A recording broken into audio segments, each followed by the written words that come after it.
আরে নারদমুনি, আপনি কি হয়েছে? আমাদের পরিকল্পনাতে কোনো সমস্যা হয়নি তো? মহাদেব, সমস্যা কিছু হয়নি, কিন্তু শ্রীকৃষ্ণ আমার থেকেও এক ধাপ আগে এগিয়ে গেলেন। ওনার প্রভাবে এই যজ্ঞের জন্য কোনো অশ্ব প্রস্তুতি হচ্ছে না। মনে হচ্ছে ওনার এই সমস্যার সমাধান করার জন্য আমাকেই আপনাকে সাহায্য করতে হবে। কিন্তু আমি আপনাকে সাহায্য করতে পারি তো? হ্যাঁ হ্যাঁ মহাদেব, আমার আপনার সাহায্যের একান্ত প্রয়োজন। ব্যাস, এবার আপনি নিশ্চিন্ত হয়ে যান। অশ্বমেধ যজ্ঞের জন্য অশ্ব অবশ্যই পাওয়া যাবে। খুব ভালো মহাদেব, খুব ভালো। আপনি যত তাড়াতাড়ি সম্ভব সাহায্য করুন। আমি তো মুহূর্তেই অশ্বের ব্যবস্থা করতে পারি, কিন্তু আপনি ভেবে দেখুন, কারণ এমনটাও তো হতে পারে যে শ্রীকৃষ্ণ আগেরই মতন এই অশ্ব আসার পরেও কোনো বাধা উৎপন্ন করলেন। এমনটা তো হতেই পারে, তাই না? এটা আপনি ঠিক বলেছেন মহাদেব। তাহলে একটা কাজ করুন, আপনি শ্রীকৃষ্ণকে এটা অনুমান করতে দেবেন না যে আপনি অশ্বের ব্যাপারে আশ্বস্ত হয়েছেন। আমি তো এটাই বলবো যে আপনি শ্রীকৃষ্ণের সামনে এমনভাবে থাকবেন যেন ওনার মনে হয় আপনার অশ্বের জন্য কোনো চিন্তাই নেই। আপনি তো ওই ব্যাপারে কিছু ভাবছেনই না। আর তারপর যখন সঠিক সময় আসবে, আমি আপনাকে অশ্বের ব্যবস্থা করে দেব। আপনি ধন্য মহাদেব, আপনি ধন্য। আমি কি এটা জানতে পারি যে আপনি কখন অশ্বের ব্যবস্থা করবেন? বললাম না আপনাকে যে উচিত সময় এলে আমি অশ্বের অবশ্যই ব্যবস্থা করে দেব। সংসারের সাথে সাথে আপনিও তা জানতে পেরে যাবেন।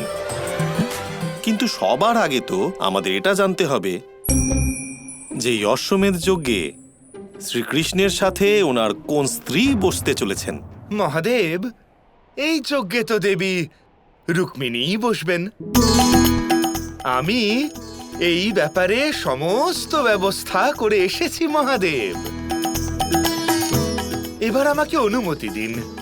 আমাকে একবার দ্বারকার মহলে গিয়ে দেখতে হবে যে ব্যবস্থাগুলো আমি করে এসেছি সবকিছু নিয়ন্ত্রণে আছে নাকি নেই। নারায়ণ নারায়ণ।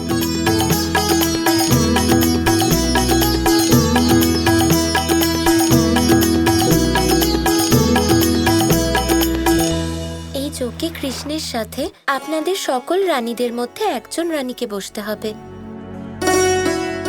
তাই আমার মতে এই কাজের জন্য রানী রুক্মিণী হলেন উপযুক্ত।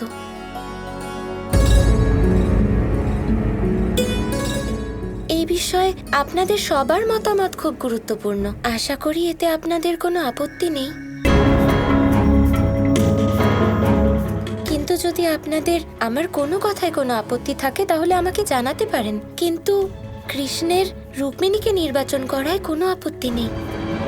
কিন্তু রাধা, আমার মনে হয় শ্রীকৃষ্ণের সবচেয়ে সুন্দরী স্ত্রী হলাম আমি, আর আমার রূপ আর সৌন্দর্যই তো শ্রীকৃষ্ণের শোভা বাড়ায়, তাই না? তাহলে এই যজ্ঞে শ্রীকৃষ্ণের সাথে আমার বসা উচিত। হ্যাঁ, তবে শ্রীকৃষ্ণের ইচ্ছেই সর্বোপরি। সত্যভামা, তুমি যা বলছো সেই কথার ভিত্তিতে তো শ্রীকৃষ্ণের সাথে যজ্ঞে আমার বসা উচিত। আমি শ্রীকৃষ্ণের অর্ধাঙ্গিনী হওয়ার জন্যই জন্মেছি, বহু তপস্যা করেছি, কিন্তু শ্রীকৃষ্ণের যা ইচ্ছে আমি সেটাকে সম্মান জানাই। যদি তাই হয় তাহলে দ্বারকাতে যে যজ্ঞ হতে চলেছে তাতে বসার জন্য যোগ্য হলাম আমি, কারণ আমি এখানে দ্বারকাতে শ্রীকৃষ্ণের সাথে থাকি, আমাদের সন্তানের সাথে থাকি।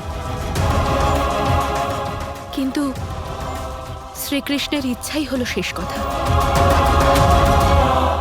হ্যাঁ, কিন্তু প্রিয় সখীরা, এই সুযোগটা আমার পাওয়া উচিত, কারণ আমি শ্রীকৃষ্ণের প্রথম স্ত্রী। কিন্তু রানী রুক্মিণী, এটা উচিত নয়। যোগ্যতা তো এইভাবে পরিমাপ করা যায় না, তাই না? তাহলে যোগ্যতার প্রমাণ কিভাবে হবে? এক মুহূর্ত। আপনাদের সবার মতামতের আমি সম্মান করি, কিন্তু সবার আগে আপনারা আমায় এটা বলুন যে রুক্মিণীকে নিয়ে সহমত পোষণ করছেন কিনা।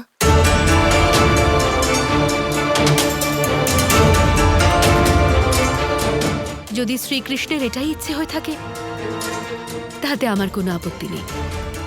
আমিও সহমত। আমার বিশ্বাস ছিল আপনাদের সবার সহযোগিতায় এই সমস্যার সমাধান হবে। ধন্যবাদ সখীগণ, আমি অন্য ব্যবস্থা দেখে আসি। যাক, চারজন রানী রুক্মিণীকে নির্বাচিত করা নিয়ে সহমত পোষণ করেছেন। এবার বাকি যে চারজন রানী আছেন তাদেরকেও এই কথাটা বুঝিয়ে দিই। আপনার মুখে দুশ্চিন্তার ছাপ দেখতে পাচ্ছি। কি ব্যাপার বলুন তো, সব ঠিক আছে তো? আরে আজ সকালেই তোমার বৌদির সাথে ঝগড়াঝাটি হয়ে গেছে। আমায় বলো, প্রত্যেক দিন কি 56 ভোগ বানানোটা প্রয়োজন? আমি ওনাকে ভালো করে বললাম যে রেবতী, 56 ভোগ আপনি অশ্বমেধ যজ্ঞের দিন না হয় বানিয়ে নেবেন, অন্য দিনগুলোতে আপনি না হয় লাড্ডু আর ক্ষীর বানিয়ে দেবেন। এই দ্রুত কানাইয়ের খুব প্রিয়। ব্যাস, শুধু এইটুকু কথা আমি বলেছি কানাই। তোমার বৌদি আমার উপর এত রাগ করেছে যে আমি কি বলবো। রান্নাঘরে দুটো বাসন থাকলে তাতে ঠোকাঠুকি তো হবেই। স্বামী স্ত্রীর মধ্যে এসব হতেই থাকে। তোমার দাদা হওয়ার সুবাদে আমি তোমাকে এটুকু পরামর্শ দেব যে স্ত্রীর সাথে ঝগড়াঝাটির সময় শান্ত থাকাটাই উচিত কাজ। ধন্যবাদ, অনেক অনেক ধন্যবাদ আপনাকে। আপনার আদেশ আমি অবশ্যই পালন করব দাদা। তাহলে আরো একটা আদেশ আছে, সেটাও না হয় পালন করো। হ্যাঁ হ্যাঁ বলুন। তোমার সমস্ত স্ত্রীরা এসে গেছেন, হ্যাঁ। তাহলে সকল স্ত্রীর সামনে তুমি এটা ঘোষণা কেন করে দিচ্ছ না যে তুমি অশ্বমেধ যজ্ঞে রুক্মিণীর সাথে বসবে? ঠিক আছে, যদি অন্য স্ত্রীদের কোনো আপত্তি না থাকে তাহলে আমার কেন আপত্তি থাকবে? আমার তো সর্বদাই মনে হয় যে শ্রীকৃষ্ণ আমায় সবচেয়ে বেশি বিশ্বাস করেন। আমি ওনাকে রক্ষা করতে সক্ষম। আর তাছাড়া অশ্বমেধ যজ্ঞ অন্য অনেক রাজ্যের কাছে ঈর্ষণীয়। অনেক রাজ্যই শত্রুর মতো ব্যবহার করতে পারে। সেক্ষেত্রে আমার শ্রীকৃষ্ণের সাথে থাকাটাই উচিত হবে। সত্যি কথা বলতে আমারই উচিত এই ধার্মিক অনুষ্ঠানে শ্রীকৃষ্ণের অর্ধাঙ্গিনী হিসেবে ওনার সাথে এই যজ্ঞে বিরাজমান হওয়া। কারণ ধর্মের যে জ্ঞান আমার কাছে আছে সেটা আপনারা সবাই লাভ করতেন, কারণ আমি চিরকাল ধার্মিক কাজে অগ্রসর থেকেছি। না না, শ্রীকৃষ্ণের সাথে তো আমারই বসা উচিত হবে। এত বড় অনুষ্ঠানে সব কাজ শুদ্ধভাবে সম্পন্ন করা উচিত। আর এত অতিথিদের সামনে এত বড় অনুষ্ঠান করা সহজ ব্যাপার নয়। যদি আমি শ্রীকৃষ্ণের অর্ধাঙ্গিনী হিসেবে ওনার সাথে যজ্ঞে বসি, তাহলে আমি আমার সঙ্গীত কলা দ্বারা সবাইকে মুগ্ধ করতে পারবো। আমার মতে শ্রীকৃষ্ণের উচিত ছিল আমাকে নির্বাচিত করা। আমি হলাম সবার ছোট, তাই সবার আদেশ পালন করি। কিন্তু কেউ কখনো আমার কথা ভাবেন না, সবাই নিজেরটুকুই বুঝে নেন। যদি কেউ শ্রীকৃষ্ণের শোভা বর্ধন করতে পারে সে হলাম আমি। আমাকেই নির্বাচন করা উচিত হবে। দেখুন, আমি জানি যে জন্মোৎসবের এই বড় অনুষ্ঠান আপনারা কৃষ্ণের সাথে সম্পন্ন করতে চান, কিন্তু সকল রানীদের মধ্যে কোনো একজনের নির্বাচন করা হবে। হ্যাঁ, ঠিক আছে। কৃষ্ণ হলেন আমাদের সবকিছু। যদি ওনার এটাই ইচ্ছে হয়ে থাকে তাহলে আমাদের কারোর আপত্তি থাকার কথাই নয়। যদি শ্রীকৃষ্ণ এটাই চান তাহলে আমিও আর কোনো মতভেদ চাই না। আপনারা সবাই যেটা মেনে নেবেন আমারও সেটাই মত। ধন্যবাদ।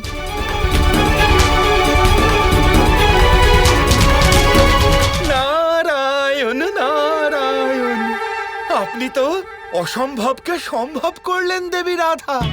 সকল রানীকে সহমত করার এই অত্যন্ত কঠিন কাজটা কত সহজেই আপনি সম্পূর্ণ করলেন দেবী রাধা। কিন্তু এবার আমাদের পরিকল্পনাটাকে এগিয়ে নিয়ে যেতে হবে, অথচ আমাদের হাতে সময় অত্যন্ত কম। হ্যাঁ হ্যাঁ হ্যাঁ মহামুনি, যখন সন্ধেবেলায় সবাই একত্রিত হবেন তখন আমরা কৃষ্ণকে যজ্ঞের ব্যাপারে ঘোষণা করতে বলবো, আর ও তখন অনুরোধ ফেলতেও পারবে না। হ্যাঁ, তখন শ্রীকৃষ্ণকে আমাদের কথা মানতেই হবে। নারায়ণ নারায়ণ। আচ্ছা, আপনি যে কাজের জন্য গিয়েছিলেন সেটা কি পূর্ণ হলো? অশ্বের ব্যবস্থা করা গেল? দেবী রাধা, এই ব্যাপারে আপনি চিন্তা করবেন না। এই কাজ করার জন্য আমাকে একজন দিব্য পুরুষ আশ্বস্ত করেছেন যে যখন শ্রীকৃষ্ণ এই যজ্ঞের ঘোষণা করবেন তখন আস্থা বলে শীঘ্রই অশ্বমেধ যজ্ঞর জন্য একটি উত্তম অশ্ব প্রকট হবে। আর দেবী রাধা, যে দৈব পুরুষ এই কথাটা আমাকে বলেছেন তার কথা কখনোই অসত্য হয় না। সেই জন্য আমি এই ব্যাপারে নিশ্চিন্ত হয়ে ফিরে এসেছি। নারায়ণ নারায়ণ।